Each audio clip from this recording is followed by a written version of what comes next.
আসসালামু আলাইকুম। সহজ স্বাদের রান্নাঘর থেকে সব আপু ও ভাইয়াদের জানাই স্বাগতম। আজ আমি আপনাদের জন্য গুঁড়া দুধ ও ময়দা মিশ্রিত গোলাপজামের রেসিপি নিয়ে এসেছি। আশা করছি আপনারা মনোযোগ দিয়ে দেখলে ইনশাল্লাহ খুব সহজে গোলাপজাম বানাতে পারবেন এবং আপনাদের খুব ভালো লাগবে। তাহলে চলুন মূল রেসিপিতে আমরা ফিরে যাই। দেখে নেওয়া যাক কীভাবে গোলাপজাম বানাতে হয়। এখানে আমি 1 কাপ গুঁড়া দুধ ব্যবহার করছি। ডানুন নিয়েছি। আপনারা যে কোনো ফুল ক্রিম গুঁড়া দুধ নিতে পারেন। এখানে আমি 1/2 কাপ ময়দা ব্যবহার করছি। অবশ্য প্যাকেটের নিয়েছি। এখানে আমি একটি ডিম ব্যবহার করব। অবশ্যই ফ্রিজ থেকে আধা ঘন্টা আগে বের করবেন। এখানে আমি গরুর দুধ জাল দিয়ে নরমাল করে রেখেছি। এখানে ঘি রেখেছি। এখানে আমি বেকিং পাউডার ব্যবহার করব 1 চামচ পরে। এখানে সাদা এলাচ আমি একটু গুঁড়া করে রেখেছি। এই তো সব উপকরণ দিয়ে আমি এবার গোলাপজামের ব্যাটার তৈরি করব। এখানে আমি এবার বাটিতে 1 কাপ গুঁড়া দুধ নিয়ে নিলাম। অবশ্য মেজারমেন্টের কাপ দিয়ে সবসময় সব কিছু মাপ দিবেন। এবার আমি 1/2 কাপ ময়দা নিয়েছি প্যাকেটের। আপনারা প্যাকেটে নেওয়ার চেষ্টা করবেন, তাহলে আর চেলে নিতে হবে না। এবার আমি এখানে একটু সাদা এলাচ গুঁড়া করে রেখেছি, ফ্লেভারের জন্য দিয়ে দিলাম। এবার আমি 1 চামচ ঘি রেখেছি। আপনারা ঘিয়ের পরিবর্তে বাটারও ব্যবহার করতে পারেন, সমস্যা হবে না। আমি সব কিছু একটু মিশিয়ে নেব। এরপর আমি এখানে 1 চামচ বেকিং পাউডার ব্যবহার করছি। দেখতে পাচ্ছেন, বেকিং পাউডার অবশ্যই নেওয়ার চেষ্টা করবেন, বেকিং সোডা নয়। কেন বেকিং পাউডার মিষ্টির ক্ষেত্রে খুব ভালো কাজ করে। দেখতে পাচ্ছেন আমি হাতের তালু দিয়ে সব উপকরণগুলো সুন্দর করে মিশিয়ে নিচ্ছি।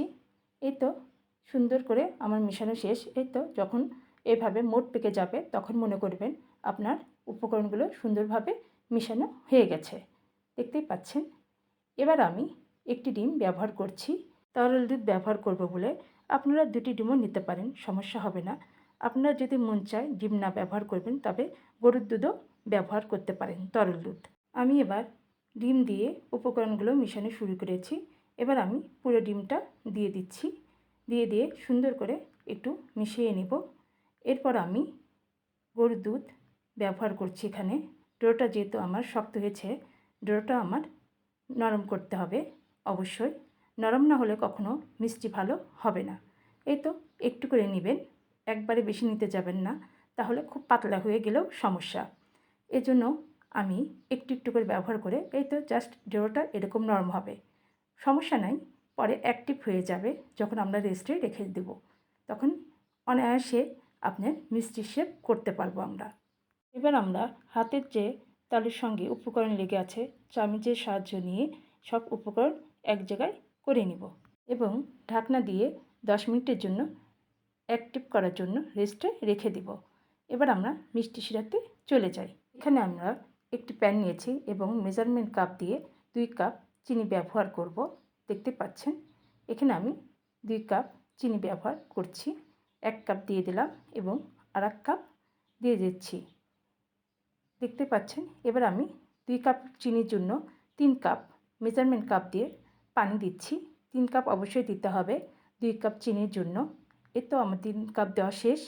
এখানে আমি এবার 3টি এলাচ ব্যবহার করছি ফ্লেভারের জন্য। দেখতেই পাচ্ছেন আমার 3টি এলাচ দেওয়া শেষ। একটু নেড়েচেড়ে দিয়ে আমি এবার ঢাকনা দিয়ে দেব। ঢাকনা দেওয়া শেষ আমার। এবার পানি যখন ফুটিয়ে যাবে মিষ্টি শিরার, তখন আমি আপনাদের দেখিয়ে দিচ্ছি। জাস্ট হবে পাতলা চিটচিটে ভাব থাকবে, কিন্তু আঠালো হবে না। বেশি ঘন হলে মিষ্টি শিরা ঢুকতে যাবে না। এই জন্য 1 মিনিট এভাবে জাল দিয়ে আপনারা চুলা বন্ধ করে দিবেন। এবার আমি প্যান থেকে মিষ্টি শিরাটি গাবলাতে ঢেলে নিব। এই তো আমার ঢেলে নেওয়া শেষ হলো। এবার আমি গোলাপজামের মিষ্টি শেপগুলো করে নিব। একটু হাতের তালুতে ঘি মাখিয়ে নিয়েছি। আপনারা ঘি নেওয়ারই চেষ্টা করবেন, তাহলে মিষ্টি ফ্লেভারটা সুন্দর আসবে। এই তো আমি একটি বড় চামচ নিয়েছি। আপনারা ছোট চামচও নিতে পারেন। আমি বড় মিষ্টি দেখতে পছন্দ করি এবং ভালো লাগে, এই জন্য আমি বড় চামচ নিয়েছি। ছোট চামচ নিলে আপনাদের জন্য সুবিধা হবে। মিষ্টিটা রান্না করার সময় ছোটো মিষ্টিতে খুব অল্প সময়ে শিরাগুলো ঢুকে যায় এবং বড় মিষ্টিতে একটু সময় লাগে শিরা ঢুকতে, এই তফাৎ। এই তো আমার হাতের তালু দিয়ে সুন্দর করে এবার মিষ্টি শেপ করানো আপনাদের দেখাবো। হাতের তালুর মাঝখানে বেটাগুলো নিয়ে সুন্দর করে এভাবে ঘোরালেই মিষ্টির শেপগুলো হয়ে যায়। এ তো দেখতে পাচ্ছেন, এভাবে সুন্দর করে আমি ঘুরিয়ে মিষ্টিগুলোর শেপ করে নিব। এই তো আমার মিষ্টি শেপ হয়ে গেছে।